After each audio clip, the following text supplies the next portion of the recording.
आज हम 6.2 करेंगे। 6.2 में हमारे पास क्वेश्चन है जिसमें हमने आइडेंटिफाई करना है कॉलम मैट्रिक्स को, रो मैट्रिक्स को, स्क्वायर मैट्रिक्स को और रेक्टेंगुलर मैट्रिक्स को। हमें कुछ मैट्रिसेस गिवन है, हमने उसमें से गिवन मैट्रिसेस को आइडेंटिफाई करना है, सेपरेट करना है।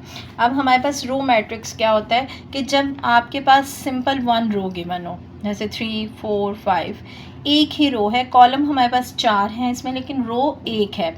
या सिंपल इस तरह से हो जाए 3, एक ही रो है, एक ही कॉलम है। या सिंपल आप 1, 2, कॉलम आपके पास 2 है लेकिन रो 1 है। जब रो आपके पास क्या हो, 1 हो, तो आपके पास ये कौन सा मैट्रिक्स होगा, रो मैट्रिक्स होगा। अब इसी तरह से हमारे पास कॉलम मैट्रिक्स है। अगर आपके पास ऐसा मैट्रिसेस आ जाए 3, 4, 5, अब यहाँ पे देखिए रोज़ आपके पास 3 हैं, कॉलम आपके पास एक ही है, ठीक है।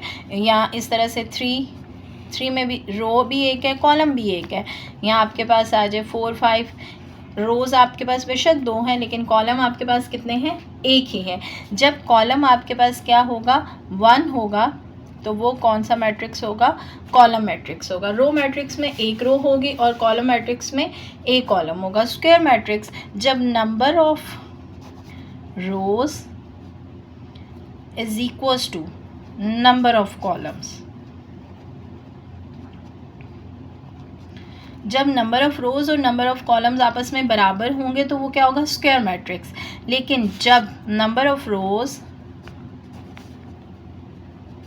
Not equal to number of columns, तो वो आपके पास क्या है, रेक्टेंगुलर मैट्रिक्स। यानी जब ऑर्डर में नंबर ऑफ़ रोज़ और नंबर ऑफ़ कॉलम सेम है तो वो स्क्वायर है, जब वो डिफरेंट है तो वो रेक्टेंगुलर है। जैसे कि आपके पास एक मैट्रिक्स है 3, 4, 5, 2, आपके पास रोज़ कितनी हैं, 2, कॉलम कितने हैं, 2, यानी नंबर ऑफ़ रोज़ और नंबर ऑफ़ कॉलम्स आपस में क्या है, सेम है, तो ये कौन सा मैट्रिक्स हो जाएगा, स्क्वायर मैट्रिक्स हो जाएगा। अब भी इसी तरह से अगर आपके पास एक मैट्रिक्स आ जाए 5, 4, 3, 2, 1, 4, रोज़ कितनी हैं इसकी, 3, कॉलम्स कितने हैं, 2, दोनों सेम है, नॉट इक्वल टू, तो ये हमारे पास कौन सा मैट्रिक्स आ जाएगा, रेक्टेंगुलर मैट्रिक्स। अब इन्हीं डेफिनेशंस को अपने माइंड में रखते हुए हम इन क्वेश्चंस को सॉल्व करेंगे। जैसे कि हमारे पास फर्स्ट वाला है, ये हमारे पास क्या है, एक ही रो है, तो ये हमारे पास रो मैट्रिक्स हो जाएगा। सेकंड में हमारे पास 2 + 7 आ जाएगा, 2, 4, अब दोनों की नंबर ऑफ़ रोज़ भी कितनी हैं, 2, नंबर ऑफ़ कॉलम्स भी कितने हैं, 2, नंबर ऑफ़ रोज़ और नंबर ऑफ़ कॉलम्स आपस में सेम हैं, तो ये कौन सा मैट्रिक्स हो जाएगा, रेक्टेंगुलर स्क्वायर मैट्रिक्स हो जाएगा। ये कौन सा मैट्रिक्स हो जाएगा, स्क्वायर मैट्रिक्स हो जाएगा। अब यहाँ पे आपके पास एक ही कॉलम है तो ये आपके पास कौन सा है, कॉलम मैट्रिक्स है। अब यहाँ पे देखें ये आपके पास 2 रोज़ हैं, 2 कॉलम्स हैं, तो ये आपके पास कौन सा हो जाएगा, स्क्वायर मैट्रिक्स हो जाएगा। इसी तरह से ई में भी 2 रोज़ हैं, 2 कॉलम्स हैं, तो ये आपके पास कौन सा कॉलम हो गया, स्क्वायर कॉलम हो गया। अब यहाँ पे नंबर ऑफ़ रोज़ 3 हैं, नंबर ऑफ़ कॉलम्स भी 3 हैं, तो ये भी आपके पास कौन सा मैट्रिक्स हो जाएगा, स्क्वायर मैट्रिक्स हो जाएगा। अब यहाँ पे आपके पास नंबर ऑफ़ रोज़ 2 हैं, नंबर ऑफ़ कॉलम्स 3 हैं, तो ये आपके पास कौन सा है, रेक्टेंगुलर मैट्रिक्स। यहाँ पे एक ही है, नंबर ऑफ़ रो भी एक है, नंबर ऑफ़ कॉलम भी एक है। अब यहाँ पे ये देखें, ये आपके पास रो कॉलम भी है, रो मैट्रिक्स भी है, ये आपके पास कॉलम मैट्रिक्स भी है क्योंकि इसमें एक ही रो है, इसमें एक ही कॉलम है, और ये आपके पास स्क्वायर मैट्रिक्स भी है क्योंकि number of rows equals to number of columns है, ठीक है। अब जो नेक्स्ट क्वेश्चन है उसमें हमने जिन 3 मैट्रिसेस को डील करना है उसमें आइडेंटिटी, स्केलर और डायगनल। आइडेंटिटी मैट्रिक्स आपके पास क्या होता है, जिसमें आपके जो डायगनल, सबसे पहले तो हम डायगनल एलिमेंट्स को अंडरस्टैंड कर लेते हैं कि अगर आपके पास एक ट्रायंगल है, एक मैट्रिक्स गिवन है 4, 5, 3, 4, 2, 1, 6, 7, तो यहाँ पे जो इसके डायगनल एलिमेंट्स हैं हमने उनको डील करना है, ठीक है।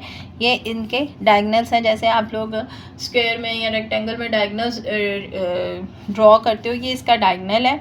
हम लोगों ने इस डायगनल को डील करना है और इस डायगनल की जो 3 स्पेसिफिक कंडीशंस हैं उनको मद्देनज़र रखते हुए हमारे पास 3 मैट्रिसेस बनते हैं, आइडेंटिटी, स्केलर और डायगनल।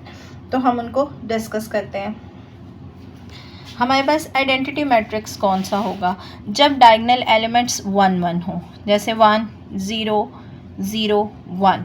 अब देखिए हमारे पास डायगोनल एलिमेंट क्या है 1, बाकी सब ज़ीरो है, बाकी सब ज़ीरो है, लेकिन डायगोनल एलिमेंट क्या है 1 है। अब स्केलर में क्या है कि डायगोनल एलिमेंट अदर देन 1 हो, जैसे a हो जाए, k हो जाए,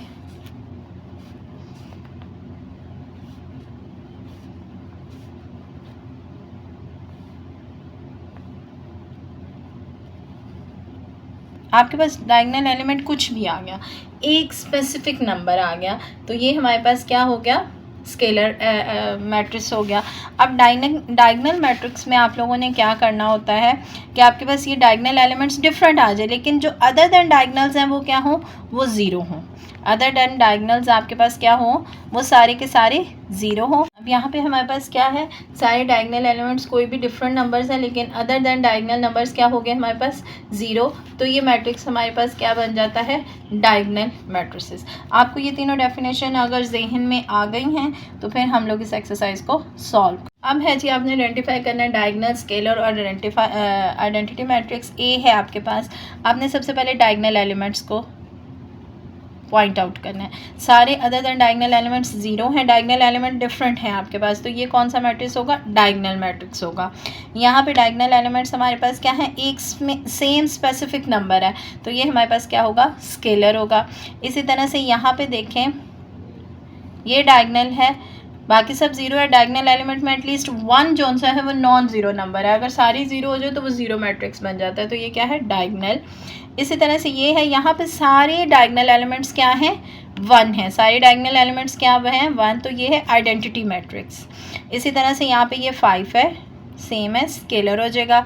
ये डायगोनल एलिमेंट्स डिफरेंट है, ये डायगोनल हो गया। यहाँ पे भी सारे सेम आगे के आ गया, तो ये भी क्या है, स्केलर मैट्रिसेस। करना है ट्रांसपोज। ट्रांसपोज क्या होता है, interchange elements of rose into elements of column. हमने रोज के एलिमेंट्स को कॉलम्स में चेंज कर देना होता है। जैसे कि आपके पास मैट्रिक्स गिवन है 3 -1 4 4 अब इसकी रो है 3 और 4, जब हम इसका ट्रांसपोज लेंगे ए ट्रांसपोज, तो हमारे पास जो इसकी ये रो 3 4 है, हम इसका कॉलम बना देंगे 3 4। सेकंड रो जो सी है -1 और 4, इसको हम लोग इसका सेकंड कॉलम बना देंगे, तो ये हमारे पास इसका ट्रांसपोज हो जाएगा। ये जो छोटा सा टी है, ये चीज़ शो कर रहा होता है कि ए टी हमारे पास ए का ट्रांसपोज है।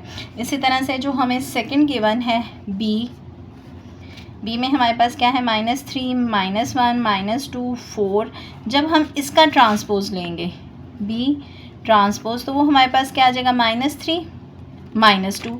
इस रो को हमने कॉलम बनाया, फिर हम लोग अगली रो को कॉलम बनाएंगे, तो वो ये आ गया हमारे पास। इसी तरह से है हमारे पास सी, ए सी -b डी, जब इसको हम लोग ट्रांसपोज लेंगे, इसकी हमारे पास ये जो फर्स्ट वाली रो है इसको कॉलम बनाएंगे तो a -b, सेकंड वाली रो को कॉलम बनाएंगे तो c d। अब जो हमारे पास थर्ड वाला है d l p a m q b n r c। अब ये हमारे पास एलिमेंट्स हैं डी के, जब हम इसका ट्रांसपोज लेंगे तो हमारे पास आएगा A D is equals to L M N P Q R A B C, ये हमारे पास इसका ट्रांसपोज हो गया। अब नेक्स्ट क्वेश्चन में हमें दिया हुआ क्वेश्चन नंबर 4 में identify all the row matrices. Row matrix की मैंने आपको डेफिनेशन पहले बता दी है कि जिसमें सिर्फ एक ही रो हो। जैसे कि क्वेश्चन मैट्रिक्स ए है, इसमें एक रो है, ये आपके पास 2 रोज़ हैं 2 कॉलम्स हैं, ये स्क्वायर रो मैट्रिक्स नहीं है। सी में भी आपके पास एक ही रो है, डी में डिफरेंट है, एफ में भी डिफरेंट है। तो क्वेश्चन नंबर 4 में ए और सी रो मैट्रिसेस है। इसी तरह से क्वेश्चन नंबर 5 में identify all column matrices. Column matrices की मैंने डेफिनेशन आपको बताई थी कि जिसमें सिर्फ एक कॉलम हो, ठीक है। जैसे ये ए मैट्रिक्स है, ए की कॉलम है, रोज़ 3 है, बी में 2 कॉलम है, ये नहीं है, सी में एक कॉलम है, ये होगा। डी में हमारे पास 3 कॉलम है, ये भी नहीं होगा। ई में एक कॉलम है, ये होगा। और एफ में भी हमारे पास 3 कॉलम है, ये भी नहीं होगा। तो हमारे पास कॉलम मैट्रिक्स कौन कौन से हैं? ए, सी और ई। इसी तरह से हमारे पास क्वेश्चन नंबर 6 में भी आइडेंटिफाई कॉलम मैट्रिक्स करना है, तो वो हमारे पास सिर्फ सी है यहाँ पे, ठीक है। आपके पास क्वेश्चन नंबर 7 में है identify all 3x3 square matrices. 3x3 क्या है? इनका ऑर्डर है। 3x3 आपके पास क्या है? ऑर्डर है, ठीक है। अब 3x3 मीन्स कि 3 रोज हों, 3 कॉलम्स हों, ऐसा मैट्रिसेस आपने इन तीनों में से ढूंढना है। और वो हमारे पास ए है, 1 2 3 कॉलम्स हैं, 1 2 3 रोज हैं। तो हमारा रिक्वायर्ड मैट्रिक्स क्या होगा? ए।